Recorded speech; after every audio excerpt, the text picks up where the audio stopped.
Israel has been shaken by sudden panic after Yemen's Houthi military claimed responsibility for launching attacks on several strategic targets. On Friday, August 22, 2025, emergency sirens echoed across communities near the Gaza Strip and the Egyptian border, forcing residents to rush for safety. According to the Israeli military, a drone and a ballistic missile were fired from Yemen. Air defense forces struggled several times before successfully intercepting the drone. Meanwhile, the ballistic missile reportedly exploded mid-air, scattering debris that caused minor damage but no casualties. However, Yemen's Houthi forces issued a different statement. They claimed their ballistic missile struck Burian airport and that drones had hit two key Israeli cities, Tel Aviv and Ascalon. This conflicting information has fueled confusion, sparked global media attention, and raised questions about the true scale of the attack. What really happened? Who stands behind this escalation, and how is Israel preparing its response? In the next segment, we examine the full chronology of the attack, its immediate effects, and the unfolding tension between the two sides. The assault began early Friday morning as air raid sirens blared across multiple Israeli towns near Gaza and the Egyptian border. Families were seen rushing into shelters, children clutched tightly in their parents' arms, and streets filled with cars scrambling to escape danger. Israel's military confirmed the launch of a drone and a ballistic missile from Yemeni territory. Defense systems engaged, but the interception was not immediate. After several attempts, the drone was eventually destroyed, while the ballistic missile detonated in mid-air. Falling fragments caused damage to several buildings and vehicles, though no injuries were reported. In contrast, Houthi officials claimed their missile accurately struck Burian airport, while drones hit Tel Aviv and Ascalon. The conflicting narratives deepened uncertainty, with international media racing to verify the truth. Analysts noted that the attack served not only as a show of force but also as a psychological operation aimed at spreading fear among millions of Israelis. As shelters opened and emergency protocols activated, security forces remained on alert for the possibility of further strikes.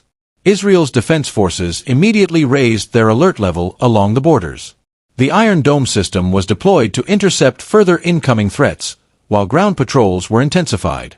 Intelligence units began tracing the origin of the attack, seeking to identify the exact launch sites in Yemen. For the Houthis, this operation was seen as a strategic demonstration of their growing capabilities. The use of drones and ballistic missiles highlighted their ability to project force over long distances. Their choice of targets, including an airport and major urban centers, was symbolic, designed to undermine Israeli security and morale. Experts stressed that the incident was as much about perception as it was about destruction. By creating mass panic and issuing confident claims, the Houthis aimed to project strength and credibility. Meanwhile, Israel issued warnings to allies and international bodies, underlining the threat to civilian safety. In the following segment, we turn to the civilian impact, how ordinary people were affected, and the immediate measures taken by Israel to protect its population. The attack sent shockwaves through Israeli society. Emergency sirens forced millions into shelters, disrupting daily life. Streets became congested as traffic ground to a halt, schools suspended classes, and hospitals treated waves of residents suffering from panic and anxiety. Israel's government activated emergency protocols. Public bunkers and safe rooms were opened nationwide, and security personnel were deployed to guide civilians. Authorities reassured the public through live updates and mobile alerts, aiming to prevent chaos. Though physical damage was limited, the psychological toll was immense. Fragments from the intercepted missile damaged cars, shattered windows, and scarred walls in several neighborhoods. For many residents, the fear of what could have happened left a lasting impression. Some families chose to evacuate temporarily, while others attempted to carry on with daily routines under heightened caution. The incident reignited debates on civilian preparedness and whether Israel's defense systems are sufficient against long-range attacks. In the wake of the incident, Israel's prime minister addressed the nation, vowing to protect its citizens and critical infrastructure. Military forces across land, sea, and air were placed on high alert, with added reinforcements to border defenses. Diplomatic channels were immediately activated. Israel sent urgent notifications to the United States, European allies, and the United Nations, calling for international cooperation in curbing the Houthi threat. Officials stressed that the attack was not only a violation of sovereignty but also a direct assault on civilian safety. International responses varied. The United Nations urged restraint and emphasized the protection of non-combatants. Several Western nations expressed support for Israel's right to self-defense, while also appealing for dialogue to avoid escalation. Analysts warned that the incident highlighted the growing risk posed by non-state actors with access to advanced weaponry. The situation underscored broader questions about regional stability and the shifting nature of conflict in the Middle East. In the next segment, we analyze the strategic objectives of the Houthis and the risk of further escalation. Segment 6. Houthi Strategy and Potential Escalation. The Houthis' use of ballistic missiles and drones underscored their evolving military capacity. Analysts interpreted the operation not merely as an attack, but as a carefully calculated signal. By claiming strikes on an airport and major cities, the Houthis positioned themselves as capable of threatening Israel's core infrastructure. The psychological element was crucial.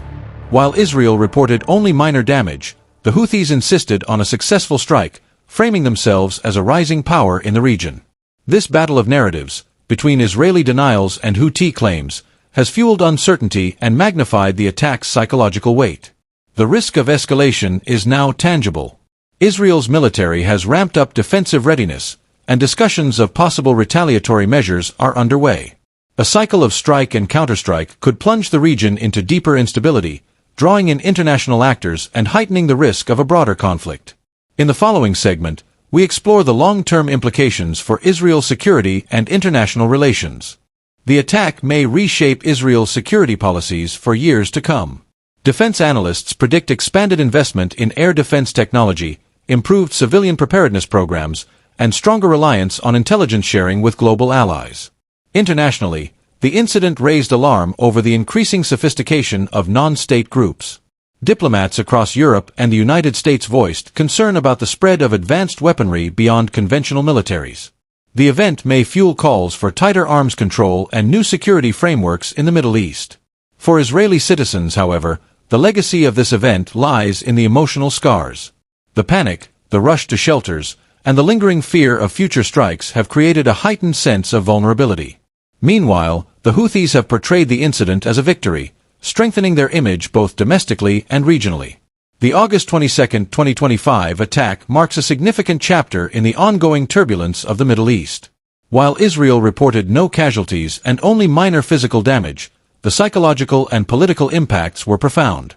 The Houthis' claims of successful strikes highlight not only their ambitions but also the growing complexity of modern warfare.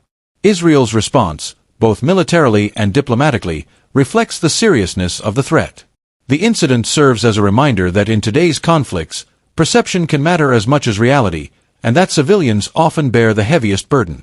As the world watches, questions remain. Will this trigger a wider conflict, or will diplomacy prevail? One fact is clear: the security landscape of the Middle East has once again shifted, and the consequences will be felt far beyond the borders of Israel and Yemen.